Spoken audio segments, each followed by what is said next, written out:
Maging ang Commission on Elections, may aamba na ring investigasyon laban kay suspended Mayor Alice Guo. Ang kampo ng alkalde sinabing posibleng hindi siya dumalo sa susunod na pagdinig ng Senado tungkol sa Pogo. Balitang hatid ni Sandra Aguinaldo. Nakausap ng kanya abogado si Alice Guo. Pero sabi ni Attorney Stephen David, malamang hindi ito makakadalo sa pagdinig ng Senado sa Miyerkules. Kaugnay sa Pogo, may trauma o mano ang alkalde mula sa ilang nagdaang pagdinig. Nung kausap ko siya, sabi niya, mukhang hindi niya kaya dahil sa mga trauma nararanasan niya. Bantakin mo naman sa dami ng mga binabatong aligasyon sa kanya. Tapos inisigawan pa siya doon. Yung stress level niya masyado na matakas. Nauna nang sinabi ni na Senador Risa Ontiveros at Sherwin Gatchalian na kung hindi mag-a-attend si Guo, maaari itong i-contempt at ipaaresto ng Senado. Ayon kay David, may mga gamot nga daw na iniinom si Guo.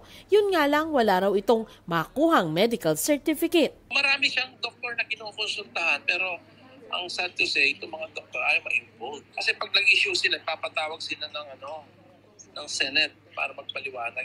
Most likely, hindi makakadalo.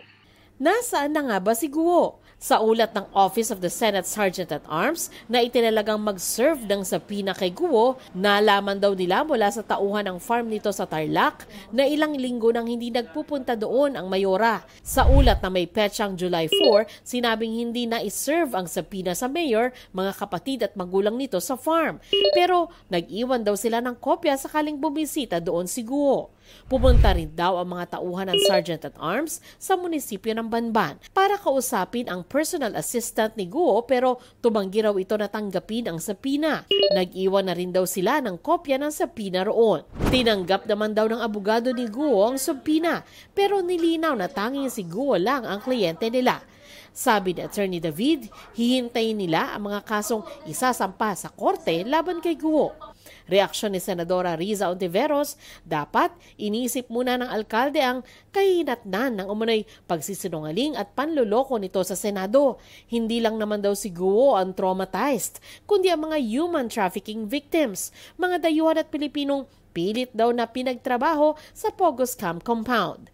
Pati raw sambayan ng Pilipino ay traumatized na may Chinese national daw na naging mayor ng Pilipinas. Sabi pa ni Ontiveros, importanteng usapin ang mental health pero hindi raw ito pwedeng gamitin ni Guo para makatakas sa pananagutan lalo't public servant ito. Hinimok niya itong dumalo sa pagdinig dahil ang pagsasabi raw ng totoo ang magbibigay sa kanya ng peace of mind. Inutusan naman ni COMELEC Chairman George Erwin Garcia ang COMELEC Legal Department na bumuo ng fact-finding committee para imbestigahan kung naging tapat si Mayor Guo nung mag-file ito ng Certificate of Candidacy para sa 2022 elections. Makikipag-ugnayan din daw ang Legal Department sa NBI, Office of the Solicitor General at Senate Committee. Maaari din daw suriin ang mga dokumentong naglalaman ng fingerprints ni Guo para sa posibleng pagsasampa ng kaso.